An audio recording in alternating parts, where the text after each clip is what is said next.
Saying hello to staff at a betting shop, but not putting any money on the vote, it was a swift, rain-soaked visit to Stonehaven for First Minister Nicola Sturgeon. She herself, of course, not contesting a seat, but leading the SNP and its ultimate vision of an independent Scotland. So with security and the terror threat in sharp focus, I asked her how safe an independent Scotland would be.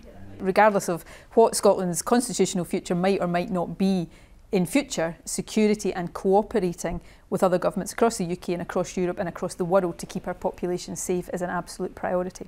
But how would that work? Would there be a Scottish MI5, a Scottish MI6? We're in a general election campaign just now. You know, we're not in an independence referendum. But you can forgive people for looking ahead to these kind of questions, given the climate now. Nobody has asked me that in the course of this general election campaign. Obviously, if Scotland has a further referendum in future, these are issues, as in 2014, that people would want to scrutinise. Now, in Scotland, under the Scottish Government, we have increased police numbers over the past few years and maintained them at a level higher than we inherited in 2007. We've increased the number of armed police officers. And of course that stands in pretty sharp contrast to a situation in the rest of the UK.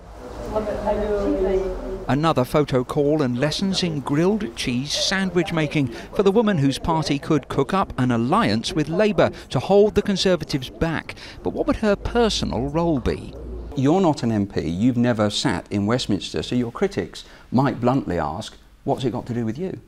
Well, I am the leader of the third biggest party in the House of Commons. I still think the polls suggest the Tories will win this election, but we can keep them in check. That's what the SNP will do. I don't favour formal coalitions, but I favour a issue-by-issue approach that gets progressive policies to the heart of the Westminster agenda.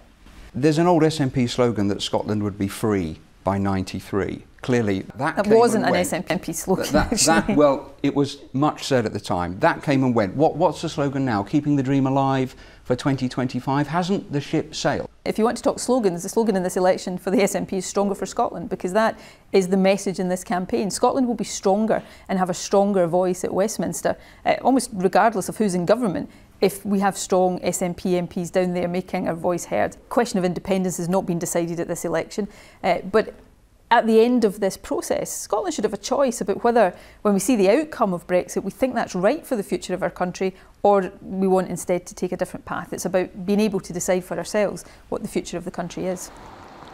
No need for the sundial in Stonehaven today, but the SNP would argue their future is bright, and that before any talk of another independence vote, this week's polling day will reaffirm the power they hold. Peter Lane, 5 News.